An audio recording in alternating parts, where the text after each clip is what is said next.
Assalamualaikum warahmatullahi wabarakatuh. Saya ucapkan kepada semua sahabat-sahabat yang menyaksikan di live streaming ini, di video ini, saya akan sedikit menyampaikan sesuai apa yang menjadi pembahasan kami kemarin, yaitu melanjutkan adanya diskusi via online yang berjudul pada pertemuan kali ini adalah eh, personal branding.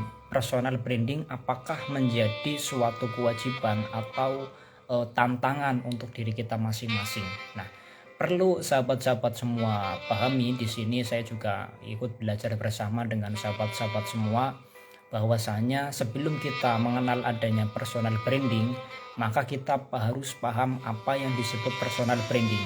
Nah, maka setelah itu kita bisa memahami dan kemudian bagaimana cara meraih predikat personal branding yang baik untuk bisa dimiliki oleh setiap dari kita.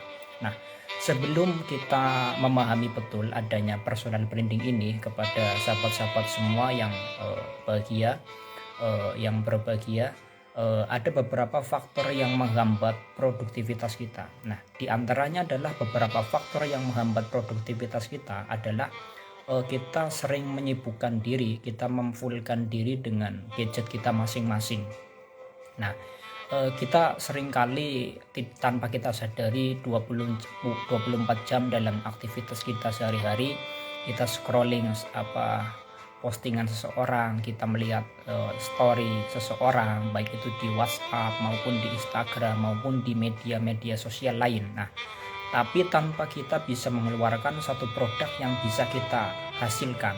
Artinya kita bisa melihat kehidupan orang lain, tapi kita tidak bisa uh, orang lain itu tidak bisa melihat kehidupan kita. Jadi sebetulnya ini kita punya satu kelebihan masing-masing.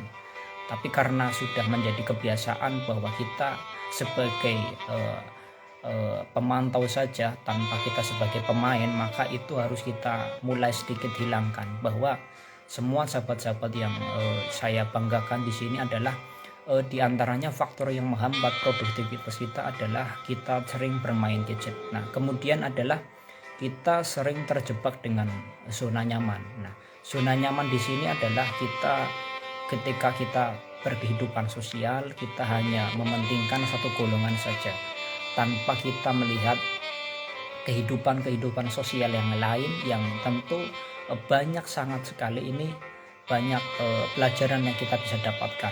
Artinya apa? Kita jangan aktif hanya di dalam satu organisasi saja. Maka bukan untuk membandingkan antara organisasi satu dengan organisasi dua, tetapi kita bisa melihatnya supaya kita bisa melihat apa sih yang menjadi keunggulan kita, apa yang perlu kita jual kepada publik. Jadi kita punya produk apa, kita punya keunggulan apa, dan itulah yang harus kita tampilkan kepada publik bahwa kita itu mampu dan bisa punya kelebihan masing-masing. Nah, selanjutnya adalah yang perlu sahabat ketahui bersama, kita seringkali ini melupakan waktu, mengesampingkan waktu. Jadi sudah terbiasa bahwa kita itu hidup di dalam aktivitas sehari-hari ini, tanpa kita sadari kita seringkali tertipu dengan waktu yang terus berjalan. Artinya apa? Di dalam 24 jam kehidupan kita ini harus dimanfaatkan kita sendiri. Jadi kalau kita ingin merubah kehidupan kita ingin merubah apa yang kita lakukan supaya bisa menjadi hal yang semakin baik, maka harus diawali dengan kehidupan kita mulai sampai di sini. Artinya apa? Mulai dari ini kita harus merubahnya dengan semakin lebih baik. Nah, selanjutnya ketika kita berbicara satu personal branding ini, kita terutama tidak jauh dari kata produk. Nah, produk di sini adalah apa yang kita hasilkan, apa yang kita punya, dan apa yang kita bisa keluarkan untuk di publik. Artinya apa? Kita melihat seringkali kita minum di kafe, kemudian suatu ketika kita bisa jalan-jalan di wilayah mana, itu punya di antara tempat pariwisata misalnya, itu punya satu kelebihan masing-masing. View-nya bagus atau mungkin kenyamanan di dalam makannya, kemudian kita menikmati rasanya, itu punya satu keunggulan. Nah, itulah sama dengan kita. Artinya apa? Artinya adalah kita punya keunggulan, tapi kita belum bisa mengeluarkan. Dan sebetulnya apa yang ada di dalam kita itulah yang harus kita gali dan kita harus bisa munculkan ke wilayah publik. Jadi supaya bisa teman-teman semua bisa memperlihatkan bahwa teman-teman itu mampu dan punya personal branding yang sangat bagus, tanpa ada rasa malu, tanpa ada rasa eh, menutup diri seperti itu. Itu dalam rangka untuk mengupgrade kehidupan kita itu semakin lebih baik, sahabat-sahabat semua. Nah, selanjutnya adalah selain kita harus punya produk, kita harus punya satu keunikan yang mana yang tidak dimiliki oleh orang lain. Nah, artinya apa? Artinya di sini adalah kita punya produk, tetapi juga plusnya adalah keunikan. Nah, keunikan seperti itu, maka itu yang harus menjadikan sahabat-sahabat semua itu mudah dikenal oleh orang, kehidupannya seperti apa, dan ketika dipercaya oleh seseorang, misalnya di dalam organisasi, maka itu akan sangat bermanfaat untuk orang tersebut. Nah, selanjutnya adalah kalau kita mengenal punya niat personal branding, yaitu kita harus tidak melihat apa yang ada di kanan dan apa yang ada di kiri. Kita fokusnya ke depan dan melihat masa depan kita itu seakan-akan itu sudah berhasil, dan kita melupakan apa yang membuat kita itu hal-hal negatif kita harus melupakan, sahabat-sahabat semua. Dan bagaimana ketika kita menemukan satu rumus supaya bisa menjadikan kita itu personal brandingnya sangat bagus, yaitu selain kita sebagai seorang mahasiswa yang hanya aktif di perkuliahan, tetapi kita juga harus diimbangi dengan aktif di organisasi. Jadi rumusnya adalah kita aktif organisasi plus kita aktif di perkuliahan. Nah, itu hasilnya sama dengan nanti akan jadi personal branding, yaitu branding teman-teman semua itu akan bisa dimulai dikenal. Nah, jadi itulah rumus yang mungkin sahabat-sahabat semua bisa pegang. Rumusnya adalah kita harus aktif di organisasi, kita harus aktif di perkuliahan. Nah, plusnya lagi kita juga harus aktif di wilayah-wilayah yang ada di sekitar kita. Nah, seperti itu sahabat-sahabatmu semua. Jadi agar punya branding yang bagus, agar punya satu kelebihan yang bagus, keunikan yang bagus, kita harus aktif kuliah dan aktif berorganisasi. Nah, ini sangat penting sekali. Karena apa? Kalau kita hanya mengandalkan satu sisi, itu tidak akan bisa berhasil. Tapi kalau kita menggabungkan antara satu sisi dengan sisi yang lain, antara satu sudut pandang dan satu sudut pandang yang lain, maka ini akan menjadi sebuah keberhasilan, karena akan bisa menguatkan teman-teman itu bisa mempunyai personal branding yang bagus, seperti itu sahabat. Nah, kemudian step by stepnya adalah apa? Yang pertama adalah konsisten, kemudian kita harus bisa fokus pada target. Setelah itu kita harus mencari kekuatan kita. Nah, mencari kekuatan kita itu tidak bisa kita melihat diri kita sendiri. Artinya kita butuh masukan dari orang lain, butuh nasihat dari orang lain.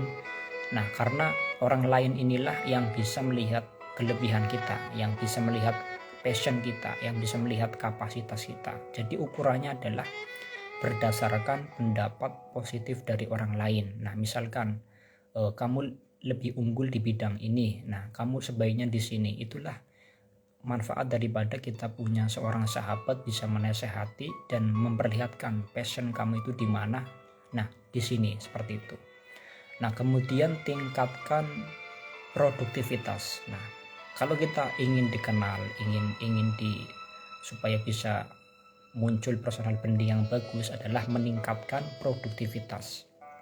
Nah, produk yang sudah saya sampaikan di awal tadi, seperti produk suatu minuman, suatu pakaian, itu punya satu keunggulan. Artinya apa?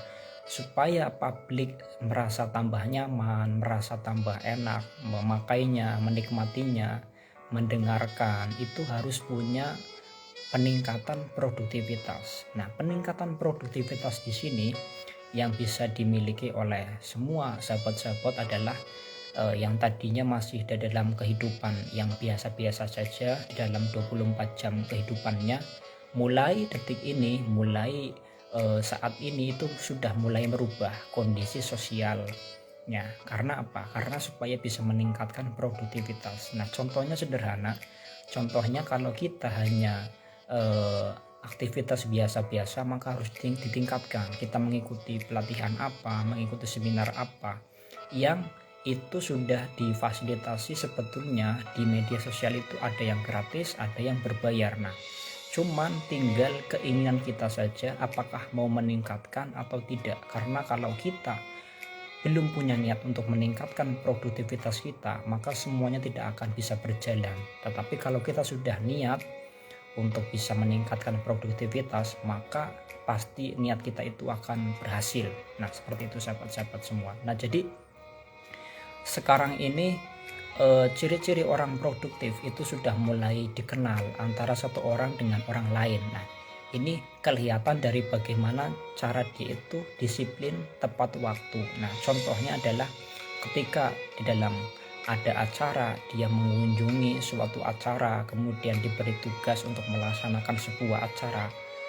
Maka misalnya contoh seorang narasumber diundang ke sebuah acara, disiplin tepat waktunya, datangnya, itu akan mulai dikenal bahwa orang itu adalah benar-benar orang produktif. Karena apa? Sudah ditandai dengan sifat kedisiplinan. Nah, selanjutnya adalah ketika ada yang mengkritik di kanan, di kiri, di depan, dan di belakang, itu dia tidak mudah gampang baper, artinya terbawa perasaan.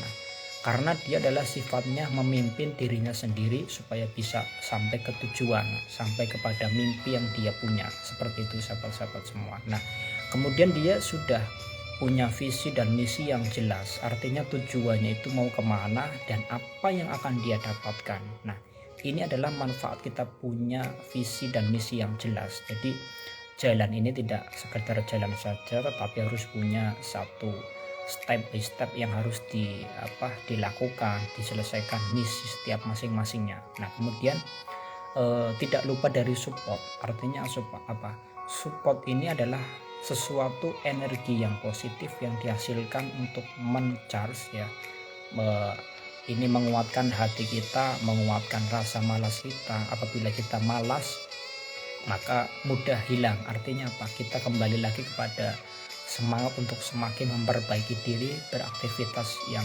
produktif, seperti itu sahabat-sahabat semua. Nah, kemudian selanjutnya adalah kita bisa memahami bahwa kalau kita mau personal branding ya, itu jangan melupakan masa lalu. Jadi kita jangan pernah peduli terhadap masa lalu kita itu apa.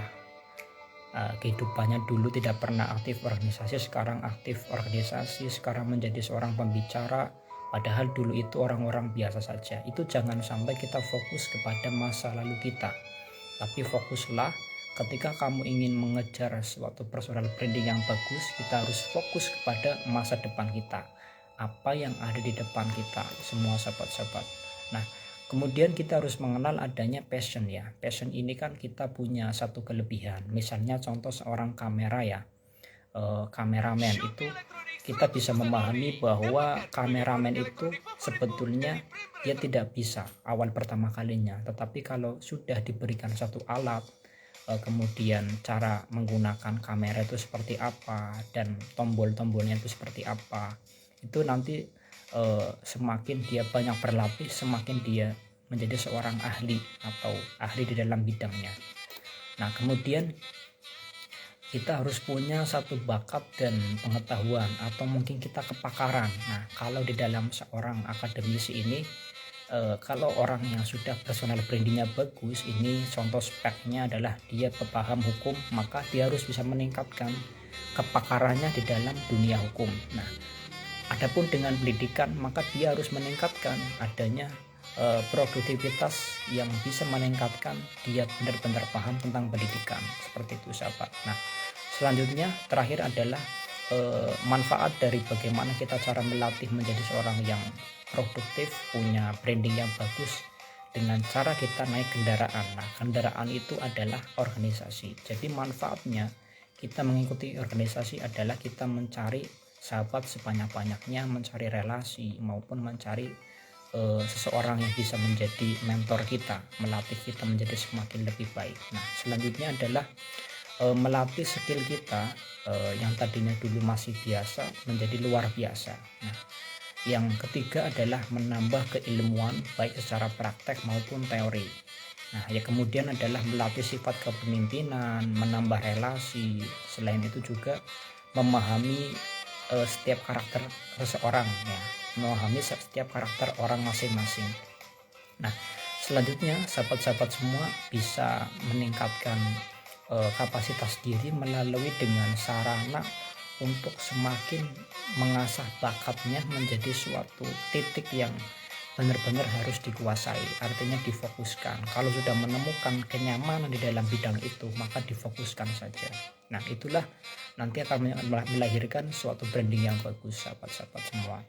Nah, saya berpesan kepada diri saya sendiri dan seseorang yang bisa saya sampaikan di sini sebagai penutup acara ini. Mulai dari sini kita harus mulai paham betul-betul bahwa kita harus mementingkan adanya manfaat. Kita diberikan waktu yang bagus selama 24 jam ini, kita harus punya satu aktivitas yang harus kita punya, harus kita lahirkan dengan baik. Nah, seperti apa yang bisa diberikan kepada orang lain. Nah, selanjutnya adalah kita juga bisa mengurangi adanya main gadget, rebahan, dan sesuatu aktivitas-aktivitas yang menghambat produktivitas kita.